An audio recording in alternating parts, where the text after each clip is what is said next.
Soviet World Oil Industries, widely known as SovOil, stands as the wealthiest and most powerful corporation in the Neo-Soviet Union, holding a firm grip over the nation's petrochemical industry. Originally established from KeroSov, a state-run oil program, SovOil emerged following a massive modernization initiative, allowing it to separate from the oligarchs of the Federal Central Committee and transform into the Neo-Sovetskiy Neftyanoy Kombinat, known in the West as SovOil. This corporation controls some of the world's largest oil reserves, shaping Soviet policy for decades and asserting influence far beyond its borders. SovOil operates on a global scale, dominating markets in Europe and Asia, with additional, albeit smaller operations in North America, including branches in Washington and Night City. While its primary focus remains on oil production and sales, SovOil is increasingly investing in alternative fuels and other experimental energy sources to retain its edge, as advancements like Biotechnica's Chu-2 challenge its dominance. The Union of Sovereign Soviet Republics, also known as Neo-Soviets, is an energy and military superpower in the 21st century, consisting of 15 member states. It was established in 1994, when Gorbachev's successor, Andrei Gorbachev, continued with the former's reforms, but had to confront the growing problem of secessionist movements within each of the sovereign republics.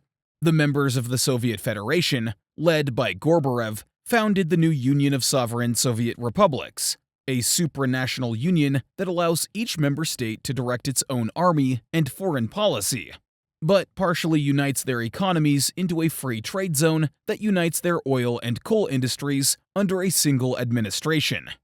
In 1996, Andrei Gorbachev resurrected the Soviet oil industry amidst growing disputes between Soviet republics over central versus regional control. To break the deadlock, Gorbachev appointed Anatoly Novikovo, a Siberian delegate representing a major oil-producing region, as director of the State Oil Industries Subcommittee. Novikovo strategically promoted Yarno Kurgazhian, a delegate from Kazakhstan, another key oil region, as his deputy.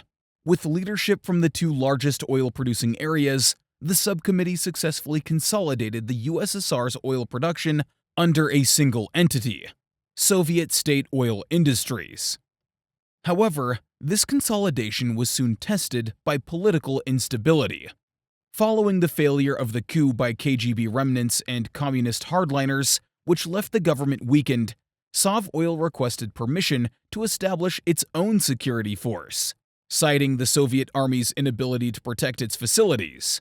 The state granted this request, unwittingly sowing the seeds for future conflict. In 2002, Sergei Kirsanov, commander of SovOil's security forces, acting under orders from Anatoly Novikovo, locked down all SovOil facilities and declared the corporation's independence from the USSR's Central Committee. This bold move marked the beginning of the Soviet corporate rebellion. Despite attempts by state forces to retake control, the government faced a grim reality. Reclaiming SovOil's facilities would require their destruction, jeopardizing the USSR's critical oil supply. SovOil's troops, better equipped and highly motivated, easily outmatched the state's military efforts. With no viable path to victory, the Soviet government was forced to concede defeat and officially recognize SovOil as an independent entity. SovOil quickly rose to become the dominant force within the Neo-Soviet Union, wielding immense political and economic power. Recognizing its vested interest in maintaining a stable USSR, SovOil utilized its troops, resources, and diplomatic leverage to suppress secessionist movements and keep the republics unified. By the mid-2000s, the corporation had effectively transformed the Soviet government into an extension of its own will. In 2006, SovOil began producing Chu-2 under license from Biotechnica, securing a lucrative market across Europe. However, the cancellation of a deal with Petrochem, where SovOil refused to grant partial drilling rights in Siberia in exchange for updated technology, created a permanent rift between those two megacorporations.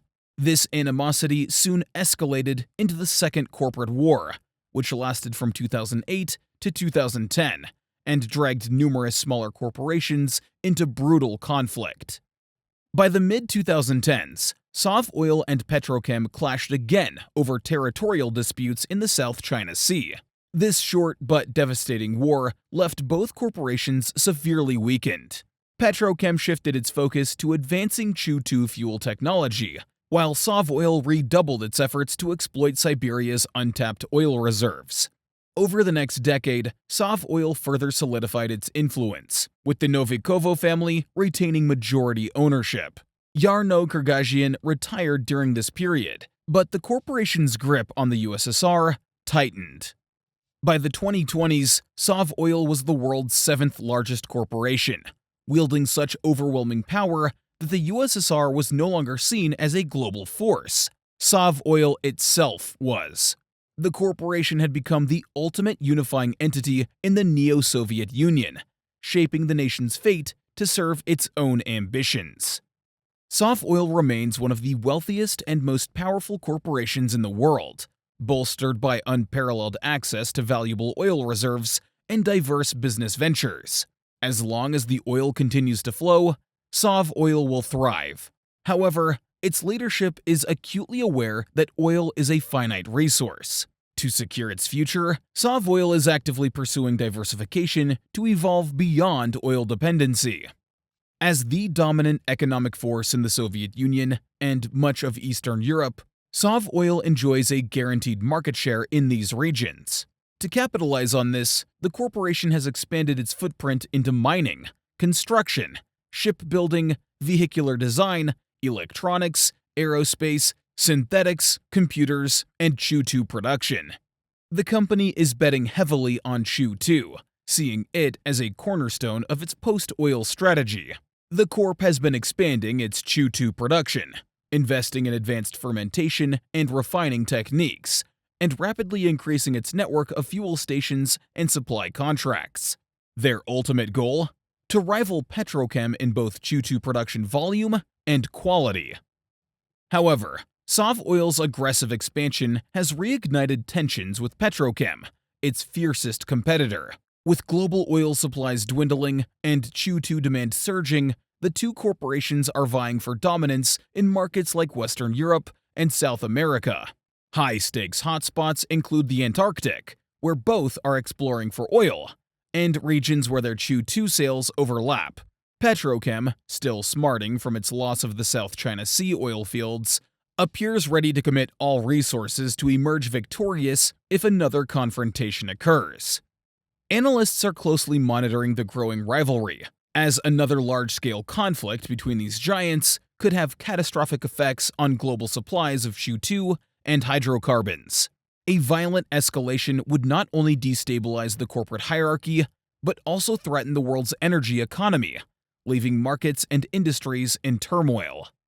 SovOil's challenges extend beyond its rivalry with Petrochem and efforts to diversify. The corporation operates within the politically unstable Neo-USSR, a fragile alliance fraught with dissent and historical conflicts among its member republics. Despite nominal economic cooperation and centralized governance, many republics pursue their own agendas, often clashing with one another. Analysts fear that if the USSR were to fragment, SovOil's survival as a corporate entity would be in jeopardy. To safeguard its future, SovOil has taken a proactive role in stabilizing the region. Publicly, it lobbies for continued unity and financially supports pro-union politicians. Behind the scenes, its secret police engage in covert operations using bribery, intimidation, and even assassination to ensure that favorable leaders come to power and maintain their positions. SovOil has effectively become the backbone of the USSR's economic and political stability, a role the Central Committee was originally intended to fulfill. However, SovOil's dominance has made it a prime target for Petrochem, which seeks to exploit the USSR's instability.